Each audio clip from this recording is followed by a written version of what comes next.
बिस्मिल्लाहिर्रहमानिर्रहीम। अस्सलाम वालेकुम डियर स्टूडेंट्स, उम्मीद करता हूँ सब लोग खैरियत होंगे। सो चैप्टर नंबर 2 हमने स्टार्ट किया हुआ है। सबसे पहले जो है हमने बायोलॉजिकल मॉलिक्यूल्स, बायोकेमिस्ट्री, उसकी टाइप्स, मेटाबॉलिज्म, उसकी टाइप्स। फिर उसके बाद हमने जो है वो एक इम्पोर्टेंट क्वेश्चन जो था इम्पोर्टेंस ऑफ कार्बन वो हमने डिस्कस किया। आज का हमारा जो टॉपिक है वो भी बिल्कुल उसी लेवल का जो है वो एक इम्पोर्टेंट क्वेश्चन है। जो है वो आज का हमारा जो टॉपिक इम्पोर्टेंस ऑफ वाटर, इसके मतलब जो आज हम डिटेल से पढ़ेंगे कि वाटर जो है वो एक लिविंग ऑर्गेनिज्म के लिए किस तरह इम्पोर्टेंट है या क्या उसकी जो है वो एक अहमियत है। वाटर से मतलब हम ये सब जानते हैं कि पानी के बगैर कोई भी जो है लिविंग ऑर्गेनिज्म वो जिंदा नहीं रह सकता। वाटर हो गया, एयर हो गया, ऑक्सीजन, इन तमाम के बगैर जो है वो कोई भी लिविंग ऑर्गेनिज्म, कोई भी जानवर जो है वो जिंदा नहीं रह सकता। कुछ इसी तरह से जो आज हम इसकी जो है इम्पोर्टेंस पढ़ेंगे। इसे हम कुछ इसके मुताबिक जो मेन पॉइंट्स हैं वो हम देख लेते हैं। सबसे पहले कि वाटर हमारे पास, हम इसमें जो सबसे पहले पॉइंट देखेंगे कि वाटर हमारे पास जो है ये एक मीडियम ऑफ लाइफ है, यानी कि एक जिंदगी का जरिया है। यानी पानी के बगैर कोई भी जानवर जो है वो जिंदा नहीं रह सकता। ये हमारे पास सबसे main point, water is the medium of water is the medium of life. यानी वाटर हमारे पास, पानी है वो जिंदगी का एक जरिया है। दूसरा हम इसमें देखें कि वाटर हमारे पास जो है वो एक यूनिवर्सल सॉल्वेंट है। हम छोटी क्लासेस में पढ़ते हुए आ रहे हैं कि वाटर हमारे पास जो है वो एक यूनिवर्सल सॉल्वेंट है। यानी वाटर के अंदर जो है वो तमाम चीजें जो है वो हल हो सकती है। कोई चीज ऐसी नहीं है जो पानी के अंदर हल ना होती हो। वो नॉन मोलर नॉन मोलर वो जो है वो एक अलग बात है, लेकिन वाटर हमारे पास जो है वो एक यूनिवर्सल सॉल्वेंट है। Water is a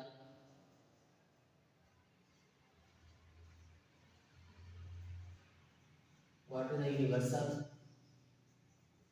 solvent. Next हम इसमें लिखेंगे कि पानी हमारे पास तमाम जो जानदार हैं उनकी बॉडी का एक मेजर पोर्शन जो है वो पानी के ऊपर मुश्तमिल होता है। यानी all living organism consist of water. या उनका जो सेल है, सारी बात है कि हमने जो है लेवल ऑफ ऑर्गेनाइजेशन में पढ़ा था बायोलॉजिकल ऑर्गेनाइजेशन में कि हमारे पास सब atomic atomic level, cellular, tissue level, organ system level, उसमें जो हमारे पास सेल होता है, सेल का जो 80 टू 90% जो हमारे पास कंटेंट होता है वो जो साइटोप्लाज्म जो है वो एक पानी का ही हमारे पास एक बेसिस टाइप होती है। All living organism, all living organisms consist of water। अब यहाँ पर हमारे पास जो है एक परसेंटेज की चाहे तो 65% टू 89% हमारे पास जो है वो लिविंग ऑर्गेनिज्म के अंदर जो है वो पानी है। अगर हम इसे और थोड़ा सा डीपली देखें तो टू टाइप्स हमारे पास जो है सेल्स। एक हमारे पास जो है ब्रेन सेल और बोन सेल।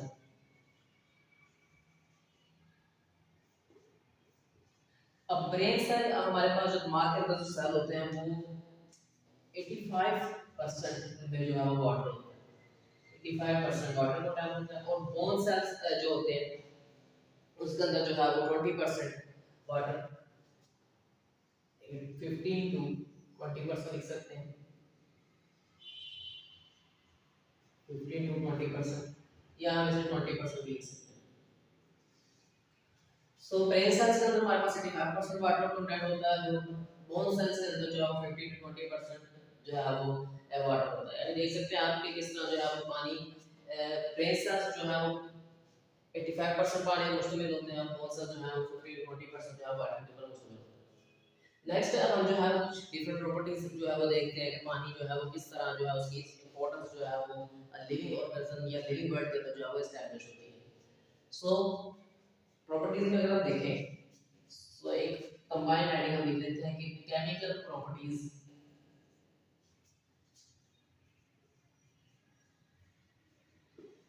केमिकल प्रॉपर्टीज क्या है? केमिकल प्रॉपर्टीज में हम देखें तो एक प्रॉपर्टी पानी की है हाइड्रोलिसिस। हाइड्रोलाइसिस भी कहते हैं, हाइड्रोलिसिस भी कहते हैं।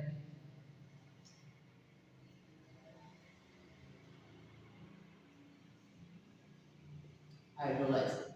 अब hydrolysis, hydro means water, lysis means break down. पानी की मौजूदगी में किसी मॉलिक्यूल का टूटना या वाटर का मॉलिक्यूल जब उसकी ब्रेक डाउन होती है और सिंपल मॉलिक्यूल होती है हमारे पास, जो कॉम्प्लेक्स मॉलिक्यूल, सिंपल मॉलिक्यूल और लार्ज मॉलिक्यूल से स्मॉल मॉलिक्यूल जब उनकी फॉर्मेशन होती है तो उसे जो है हाइड्रोलाइसिस कहते हैं। तो break down in the presence of H2O या break down of H2O molecule, break down of H2O molecule is called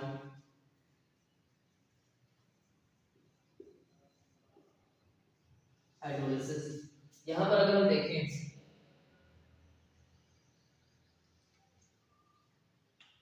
तो एक हमारे पास कॉम्प्लेक्स मॉलिक्यूल होता है प्लस उसके साथ जो है वो लार्ज मॉलिक्यूल। जब H2O की मौजूदगी में उसकी ब्रेकडाउन होगी तो वो हमारे पास कॉम्प्लेक्स से जो है वो सिंपल मॉलिक्यूल में कन्वर्ट हो जाएगा और लार्ज मॉलिक्यूल से स्मॉल मॉलिक्यूल में कन्वर्ट होगा। सो ये कॉम्प्लेक्स मॉलिक्यूल से किसी मॉलिक्यूल का सिंपल मॉलिक्यूल में ब्रेकडाउन होना और लार्ज मॉलिक्यूल से उसका जो है स्मॉल मॉलिक्यूल में कन्वर्ट हो जाना, ये हमारे पास जो है वो हाइड्रोलिसिस होता है। नेक्स्ट अगर हम देखें केमिकल रिएक्शंस, एक हम सब एडिटिव या हम इसे जो है वो एक कैटलिस्ट लिख सकते हैं या हम इसे केमिकल रिएक्शन लिख सकते हैं, रिएक्शंस लिख सकते हैं।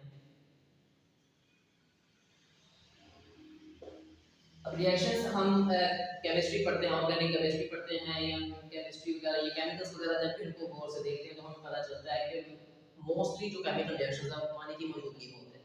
सो हम लिख सकते हैं कि all type of chemical reactions,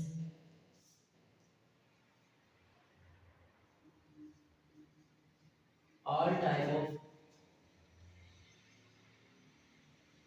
chemical reactions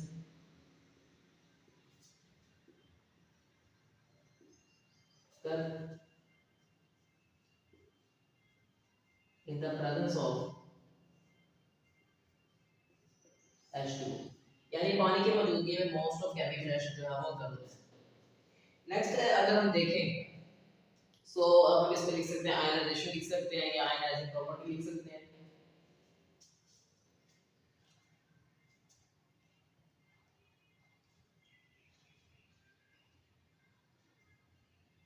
या आयनिक कंपाउंड्स लिख सकते हैं।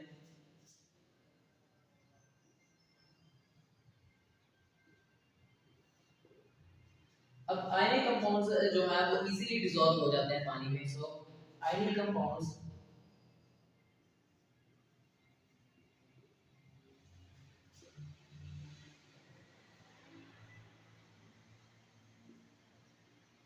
Dissolve in water.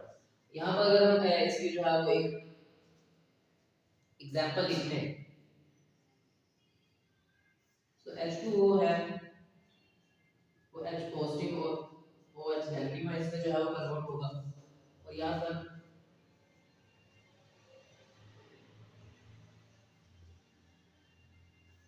NaCl जो है वो Na positive plus Cl negative. अब यहाँ पर जो है वो HCl H और Cl जो है वो बॉन्ड बना लेंगे और OH जो है NaCl के साथ बॉन्ड बना लेगा तो ये हमारे पास जो है वो HCl प्लस NaOH। अब ये हमारे पास एक बेस है, ये हमारे पास जो है वो एक एसिड है, ये हमारे पास सोडियम हाइड्रोक्साइड और ये हमारे पास जो है वो हाइड्रोजन क्लोराइड। नेक्स्ट अगर हम देखें तो हमारे पास जो टाइप जो है वो मतलब जो पोलैरिटी के ऊपर जो है बेस की जाती है या जो क्लासिफिकेशन की जाती है वो पोलर और नॉन पोलर सब्सटेंसेस हैं। तो उन्हें जो हम देख लेते हैं। तो नेक्स्ट हमारे पास जो हेडिंग होगी वो होगी polar substances.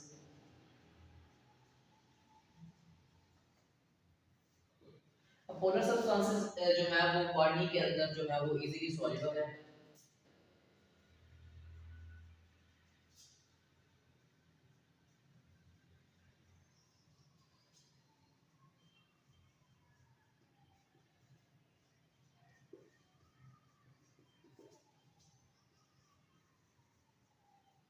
are easily soluble in water. And the second type हमारे पास वो है नॉन पोलर सब्सटेंसेस के बारे में लिख लेते हैं। Non polar substances. अब नॉन पोलर सब्सटेंसेस हमारे पास ऑयल्स, फैट्स, ये हमारे पास जो नॉन पोलर सब्सटेंसेस हैं, लेकिन ये हमारे पास जो है ये पानी के अंदर जो है वो सॉल्युबल या डिसॉल्व नहीं होते। तो अगर हम आपने देखा होगा अगर पानी के अंदर हम ऑयल वगैरह जो है ये मुर्गी ऑयल वगैरह या कोई हमारे पास फैट जो है वो उसे हम पानी के अंदर डालकर जो है वो अगर उसको हिलाएं या डिसॉल्व करने की कोशिश करें तो हमारे पास एक मेम्ब्रेन टाइप जो है स्ट्रक्चर बना देता है। ऑयल से हमारे पास जो है एक लेयर ऊपर बन जाती है, सो उसके अंदर जो है वो डिसॉल्व नहीं होता। तो ये हम लिख लेते हैं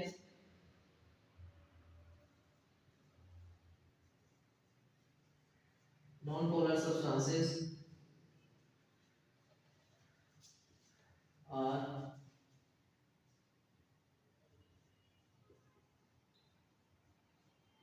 insoluble in water। ये हमारे पास oils या fats, so they form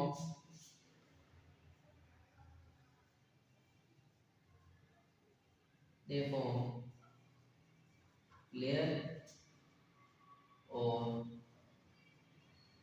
membrane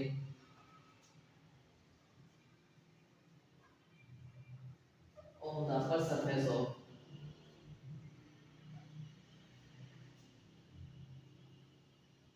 water। यानी non polar substances oil fats वगैरह अगर हम पानी में जो है डिसॉल्व करें तो हमारे पास जो है वो सॉल्युबल नहीं होते और वो पानी के ऊपर जो है वो एक लेयर बना देते हैं। सो ये हमारे पास तो थी केमिकल प्रॉपर्टीज ऑफ वाटर। इसके बाद इंशाल्लाह हमारे पास कुछ और भी प्रॉपर्टीज होगी डिस्कस करते हैं, लेकिन ये हम जो है वो अभी तक जितना हमने पढ़ा इसे रिव्यू कर लेते हैं। सबसे पहले हमने कहा कि आज का हमारा टॉपिक जो है वो इम्पोर्टेंस ऑफ वाटर है। एक मोस्ट इंपोर्टेंट लोग क्वेश्चन है, अक्सर जो है बोर्ड के पेपर्स में ये लोग क्वेश्चन है वो पूछ लिया जाता है। सबसे पहले हमने इसके बारे में देखा कि water is the medium of life, यानी पानी हमारे पास जो है वो एक जो है वो इधर मीडियम ऑफ लाइफ हमारे पास जिंदगी का एक जरिया है। विदाउट वाटर जो है वो लिविंग ऑर्गेनिज्म कोई भी हो जो है वो जिंदा नहीं रह सकता। इसके बाद हमने देखा कि वाटर इज यूनिवर्सल सॉल्वेंट, पानी हमारे पास एक यूनिवर्सल सॉल्वेंट है, हर तमाम चीजें जो है पानी के अंदर हो जाती हैं। जो है वो सारी बात है कि एक्सेप्शंस जो है वो हो सकती हैं। इसके बाद हमने देखा कि all living organism consist of water, यानी मोस्टली तो उनका है वो सेल पोर्शन के लिविंग पोर्शन जो है वो सेल्स वगैरह जो है वो पानी के पोर्शन करते हैं। इसमें हमने जो एग्जांपल नोट किया कि ब्रेन सेल्स जो है वो 85% में वाटर कंटेंट होता है और बोन सेल्स का 15 to 20%, आउट ऑफ 20% लिख सकते हैं। तो ब्रेन सेल्स के अंदर जो है 85% वाटर होता है और बोन सेल्स के अंदर जो है वो 15 to 20% वाटर होता है। नेक्स्ट हमने देखा कि हमारे पास केमिकल प्रॉपर्टीज ऑफ वाटर क्या है। इसमें हमने देखा हाइड्रोलिसिस हो सकता है, रिएक्शंस, आयनिक रिएक्शन लिखता है, आयनिक कंपाउंड लिख सकते हैं, आयनाइजेशन लिख सकते हैं, और पोलर सब्सटेंस और नॉन पोलर सब्सटेंस। सबसे पहले हमने देखा हाइड्रोलिसिस, किसी भी molecule, large molecule, complex molecule का पानी की मौजूदगी में ब्रेकडाउन होना और आगे से जो है वो मजीद आगे प्रोडक्ट के तौर पर हमारे पास सिंपल मॉलिक्यूल, स्मॉल मॉलिक्यूल्स की फॉर्मेशन होना हाइड्रोलिसिस कहते हैं। सिंपल पानी के मॉलिक्यूल में ब्रेकडाउन होना या पानी के मॉलिक्यूल में ब्रेकडाउन होना हमारे पास हाइड्रोलिसिस कहलाता है। इसमें देखा कि एक हमारे पास कॉम्प्लेक्स मॉलिक्यूल है, एक लार्ज मॉलिक्यूल है, पानी की मौजूदगी में जो है इनका रिएक्शन करवाया गया और सिंपल और स्मॉल मॉलिक्यूल्स के अंदर जो है वो उसकी ब्रेकडाउन हुई। तो ये हमारे पास हाइड्रोलिसिस है। रिएक्शन हमने देखा कि all type of chemical reactions occur in the process of H2, यानी मोस्टली हमारे पास जो केमिकल रिएक्शंस है ऑर्गेनिक केमिस्ट्री होगी, इनऑर्गेनिक केमिस्ट्री होगी, लिविंग ऑर्गेनिज्म के अंदर होगी, नॉन लिविंग ऑर्गेनिज्म के अंदर होगी, ये तमाम जो हमारे पास केमिकल रिएक्शन है मोस्टली जो ये है वो पानी की मौजूदगी में होते हैं। इसके बाद हमने देखा कि आयनिक कंपाउंड्स की आयनाइजेशन, कि ionic compounds are easily dissolve in H2, यानी वो सॉल्युबल है पानी में। इसके हम एक नमक जो है वो एक एग्जांपल ले सकते हैं कि हम पानी में अगर नमक को हल करें तो वो इजीली जो है वो हल हो जाता है। इसमें देखा कि H2O जो है वो आयनाइज होता है NOH नेगेटिव में और NaCl जो है वो Na पॉजिटिव और NaCl है। यहां से H पॉजिटिव और Cl है, Na पॉजिटिव और OH हमारे पास Cl और NaOH बना देते हैं। ये हमारे पास जो है सोडियम हाइड्रोक्साइड, ये हमारे पास जो है वो हाइड्रोक्लोरिक एसिड। नेक्स्ट हमने देखा कि पोलर सब्सटेंसेस जो है पानी में इजीली हल हो जाती है। नेक्स्ट हमने देखा कि नॉन पोलर सब्सटेंसेस यानी फैट्स, ऑयल्स वगैरह जो है वो चिकनाई वाली जो चीजें हैं हमारे पास नॉन पोलर सब्सटेंसेस इन्हें जो पानी में हल करते हैं, तो ये उसमें जो है पानी में हल नहीं होती और ये पानी के ऊपर जो है वो एक मेम्ब्रेन टाइप या हमारे पास जो है वो एक लेयर टाइप जो है वो चिकनाई की एक लेयर हमारे पास बन जाती है, लेकिन जो है वो फैट या ऑयल जो है पानी के अंदर जो है वो हल नहीं होता। सो ये हमारे पास जो chemical properties of water. Next जो है डिफरेंट जो प्रॉपर्टीज ऑफ वाटर वो जो है हम उनको देखते हैं और जैसे जो है वो अपना टॉपिक जो है वो कंटिन्यू करते हैं। सो नेक्स्ट हमारे पास जो है वो हम डिफरेंट प्रॉपर्टीज देखते हैं। अगले हमारे पास जो एक प्रॉपर्टी है वाटर की वो है heat capacity.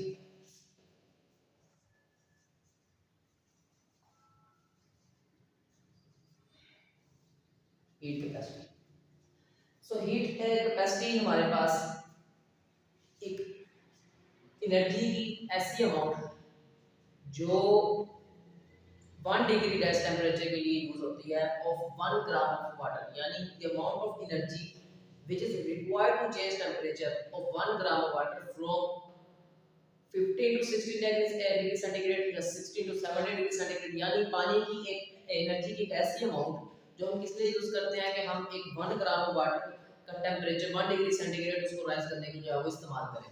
So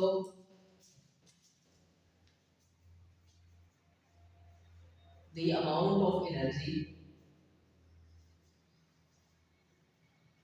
the amount of energy which is required to change temperature of 1 gram of water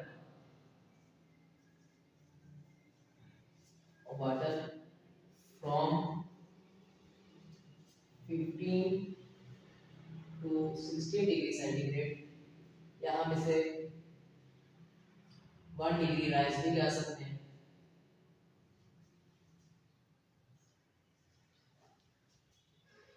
which is required to change temperature of 1 gram of water from 15 to 16 degree centigrade is called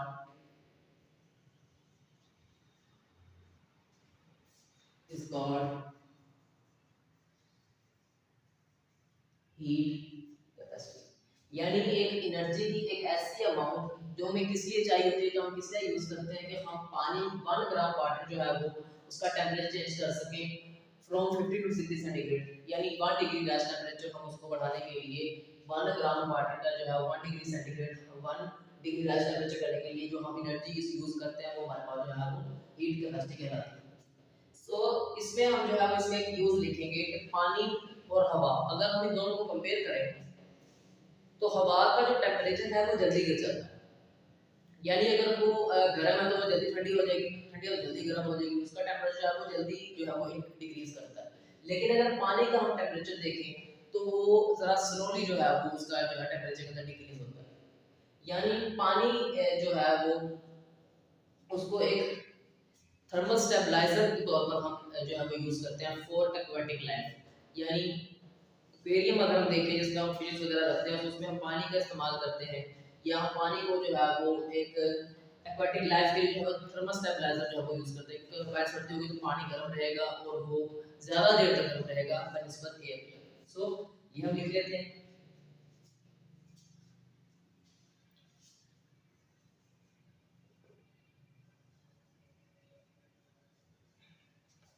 Water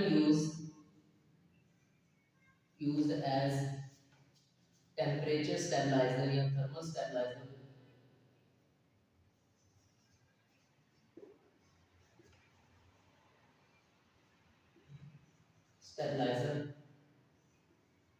for aquatic life। तो इसकी मैंने आपको reason भी बता दी क्योंकि ये पानी जो है वो एयर की निस्बत जो है वो इसका टेम्परेचर जरा स्लोली जो है वो डिक्रीज होता है। सो नेक्स्ट हमारे पास जो प्रॉपर्टी है वो हमारे पास heat of vaporization. Heat of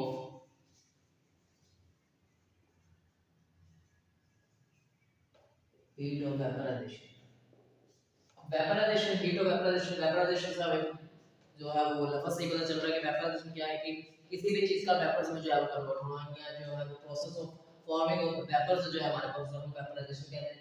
so heat of vaporisation हमारे पास एक एनर्जी की ऐसी अमाउंट है जो 1 ग्राम टेम्परेचर को या 1 ग्राम वाटर को वेपर्स के अंदर कन्वर्ट करने के लिए यूज हो, यानी एनर्जी की एक ऐसी अमाउंट जो हम किस लिए यूज करते हैं कि 1 ग्राम जो वाटर है उसको हम वेपर्स के अंदर कन्वर्ट कर सकते हैं। सो ये हम यहां पर नोट करेंगे। the amount of energy,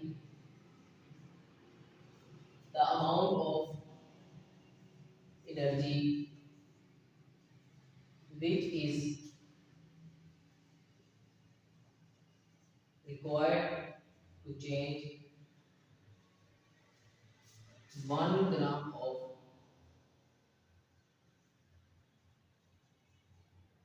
1 gram of water to vapors. First is called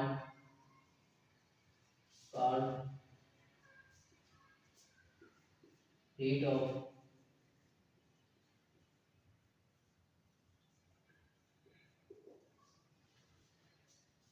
so ये हमारे पास जो है वो amount of energy which is required to change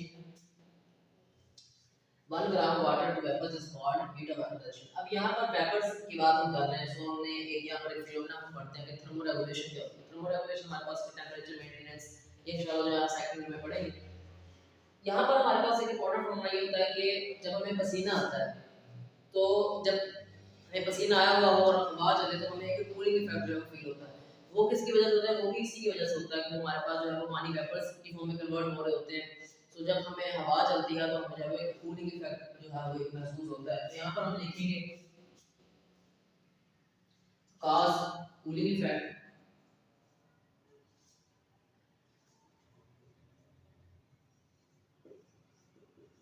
effect and help in thermoregulation। तो हमारे पास थर्मोरेगुलेशन के लिए इस्तेमाल होता है। यानी शदीद गर्मी में जब हम पसीना आता है तो हवा चलती है जो है वो कूलिंग इफेक्ट जो है वो करता है, कॉज करता है, जिससे बॉडी टेम्परेचर जो है वो थोड़ा सा जो है वो कूल हो जाता है, जो है उसकी जो टेम्परेचर है थोड़ा सा डिक्रीज हो जाता है। नेक्स्ट अब हमारे पास जो है वो एक प्रॉपर्टी है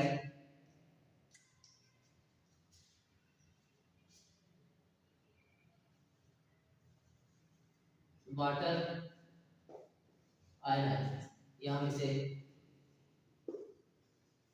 आयनाइजेशन भी कह सकते हैं। अब इसमें यह है कि वाटर जब हम पानी के अंदर हल करते हैं, सॉरी पानी के अंदर हल नहीं होता, वाटर जो है ये आयनाइज हो सकता है। यानी H2O हम जानते हैं वाटर का फार्मूला है, H2O हमारे पास जो है ये आयनाइज होता है into H positive and OH negative ions. So ये हम यहां पर नोट करेंगे।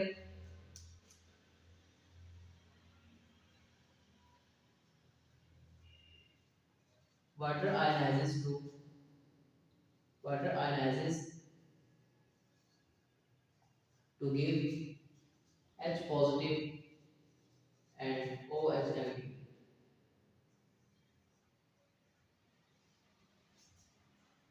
यानी ये हमारे पास वाटर है, ये एरो हमारे पास जो है ये रिवर्सिबल जो है रेशियोज को शो करता है।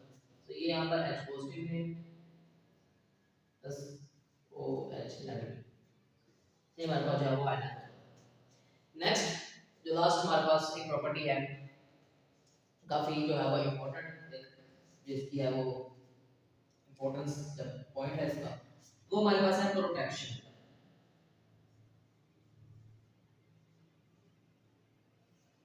प्रोटेक्शन अब पानी जो है वो प्रोटेक्शन में कैसे आ सकता है ये हम आपको भी बताते हैं कि प्रोटेक्शन जो है वो पानी किस तरह करता है कि हमारी जो आंखों के अंदर जो पानी आता है वो भी यही पानी है, इसी पानी की बात हो रही है। वाटर जब हम हमारी आंख को चला जाता है और हम कोई डस्ट पार्टिकल होता है कुछ भी होता है तो हम अपनी आंख को जो है वो जोर से मलते हैं। हम पेशाब का जो है एक रिफ्लेक्स एक्शन है कि हम जल्दी से उसको जो है आंख को मलना शुरू कर देते हैं। हमारी जो आंखों में मौजूद पानी होता है वो एज ए लुब्रिकेंट जो है वो काम करता है। हमारी आंख में जो है वो रगड़ जो होती है उसको बचाता है, फ्रिक्शन को जो है वो रिड्यूस करता है, और एक एज ए लुब्रिकेंट जो है वो लुब्रिकेंट का काम ही होता है कि उसने फ्रिक्शन को जो है वो रिड्यूस करना होता है। सो आंख में जो मौजूद पानी होता है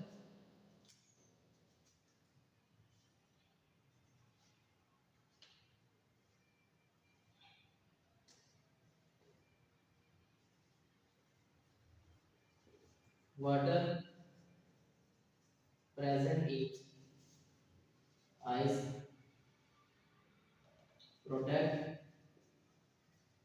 eyes and reduce friction during rubbing iron। यानी जब हम अपनी जो है पलकों को जो है वो इस तरह मलते हैं तो फ्रिक्शन जो है वो रिड्यूस करता है, जो है वो वाटर की वजह से जो है वो रिड्यूस होता है फ्रिक्शन। सो हमारे पास जो थी प्रॉपर्टीज ऑफ वाटर, इसे जो हम रिव्यू कर लेते हैं। सबसे पहले हमने देखा कि जो हमारे पास पानी है वो एक यूनिवर्सल सॉल्वेंट है, पानी जो है मीडियम ऑफ लाइफ है। फिर हमने देखा कि पानी जो है वो एक लिविंग ऑर्गेनिज्म या लिविंग पोर्शन जो कंस्टिट्यूट करता है, यानी 85% जो हमारे पास जो ब्रेन सेल्स के अंदर पानी होता है, 50 to 20% हमारे पास जो बहुत सेल्स के अंदर पानी होता है। नेक्स्ट हमने जो केमिकल प्रॉपर्टीज देखी, हमने हाइड्रोलिसिस के बारे में पढ़ा। हाइड्रोलिसिस हमारे पास ब्रेकडाउन ऑफ H2O या ब्रेकडाउन ऑफ मॉलिक्यूल या breakdown of H2O, complex molecule जो है वो सिंपल मॉलिक्यूल में, और स्मॉल लार्ज मॉलिक्यूल जो है वो सिंपल स्मॉल मॉलिक्यूल में जो है कन्वर्ट होता है। नेक्स्ट हमने देखा कि आयनाइजेशन होती है हमारे पास, यानी या आयनाइजेशन आयनिक कंपाउंड जो है वो डिसॉल्व होते हैं पानी के अंदर। नेक्स्ट हमने उसके बाद हमने देखा पोलर सब्सटेंसेस जो पानी के अंदर डिसॉल्व होते हैं, नॉन पोलर सब्सटेंसेस वाटर के अंदर डिसॉल्व नहीं होते, वो एक मेम्ब्रेन टाइप स्ट्रक्चर या एक ऑयली लेयर जो है वो वाटर की अपर लेयर के ऊपर जो है वो परफॉर्म जो है वो फॉर्म करते हैं। नेक्स्ट है हमने जो देखा वो हमने देखा कि हीट कैपेसिटी एक प्रॉपर्टी हमारे पास, the amount of energy which is required to change temperature of 1 gram of water from 15 to 60 degree centigrade 1 degree rise होता है, यानी is called heat capacity। यानी एनर्जी की एक ऐसी अमाउंट जो किस लिए यूज करते हैं, 1 ग्राम ऑफ वाटर को, 1 ग्राम ऑफ वाटर की जो अमाउंट है उसका टेम्परेचर 1 डिग्री राइज करने के लिए वो जो है हम एनर्जी यूज करते हैं, उसे हम हीट कैपेसिटी कहते हैं। सारी बात है, हीट भी जो है वो एक फॉर्म ऑफ एनर्जी है। इसकी पानी की इस खासियत की वजह से जो है हम इसे एक थर्मल स्टेबलाइजर कह सकते हैं, टेंपरेचर स्टेबलाइजर कह सकते हैं फॉर द एक्वेटिक लाइफ। यानी एक्वेटिक लाइफ के लिए पानी लिहाज से जो है वो थर्मल स्टेबलाइजर के तौर पर काम करता है, क्योंकि पानी इतनी जल्दी जो है वो उसका टेंपरेचर जो है वो इतनी जल्दी डिक्रीज नहीं करता as compare to air. Next हमारे पास जो प्रॉपर्टी थी वो हमारे पास हीट ऑफ वेपोराइजेशन, यानी heat of amount of energy, the amount of energy which is required to change 1 gram of water into vapors। यानी एनर्जी की एक ऐसी अमाउंट जो 1 ग्राम ऑफ वाटर को वाटर लिक्विड फॉर्म से वेपर फॉर्म में convert करने के लिए यूज हो, उसे जो है हम उस अमाउंट ऑफ एनर्जी को जो है वो हीट ऑफ वेपोराइजेशन कहते हैं। वाटर की इस खासियत की वजह से जो है वो ये थर्मल रेगुलेशन के अंदर जो है वो हेल्प करता है और कूलिंग इफेक्ट जो है वो कॉज करता है। नेक्स्ट हमारे पास जो थी एक प्रॉपर्टी वाटर आयनाइजेस या आयनाइजेशन, पानी जो है वो आयनाइज होता है क्योंकि H positive and OH negative ions. So ये हमारे पास जो थी इसकी नेक्स्ट प्रॉपर्टी नेक्स्ट हमारे पास जो थी वो थी प्रोटेक्शन। प्रोटेक्शन हमने देखा कि आंखों के अंदर जो हमारे पास पानी मौजूद है जिसे आंसू भी कहते हैं, या वैसे कुदरती हमारे पास जो है वो हमारी आंखों के अंदर एक लिक्विड टेस्ट हमें फील होता है, वो भी पानी है। और जब हमारी आंखों के अंदर कुछ चला जाता है, हम अपनी आंखों को रगड़ते हैं तो फ्रिक्शन रिड्यूस करता है, हमारी आंखों को जो है वो बचाता है, और हमारी आंखों से जो पानी को निकलता है वो हमारी जो कभी कभार होता है कि वो जो डस्ट पार्टिकल है कोई भी हमारे पास जो है वो चीज़ है वो उस पानी के जरिए जो है वो निकल जाती है। सो इस तरह जो है पानी की जो है वो इम्पोर्टेंस हमारे लिविंग वर्ल्ड में जो हमारे पास एनवायरनमेंट में हमारे जो है वो एस्टैब्लिश होती है। आज के लिए हमारे पास जो है वो इतना काफ़ी है। नेक्स्ट इंशाल्लाह जो है हम हमारे पास इंपॉर्टेंट टॉपिक्स आगे आ रहे हैं, कार्बोहाइड्रेट्स हम पढ़ेंगे, प्रोटीन्स के बारे में पढ़ेंगे, हम लिपिड्स के बारे में पढ़ेंगे, हम न्यूक्लिक एसिड्स के बारे में इंशाल्लाह जो है हम आगे कवर करेंगे अपना चैप्टर। सो आज के लिए इतना काफ़ी है। आज के टॉपिक के हमारे से कोई भी आपका कोई क्वेश्चन है, कोई क्वेरी है, कोई भी आपके पास कोई कंफ्यूजन है तो आप कमेंट सेक्शन में पूछ सकते हैं, आप ईमेल करके पूछ सकते हैं, आप डायरेक्ट मैसेज करके पूछ सकते हैं। सो इंशाल्लाह कोशिश की जाएगी कि आपका क्वेश्चन का मुकम्मल तौर पर जवाब दिया जाए, मुकम्मल तौर पर जवाब सेटिस्फाई किया जाए। आज के लिए इतना काफ़ी है, अपने दुआ में याद रखिएगा। अल्लाह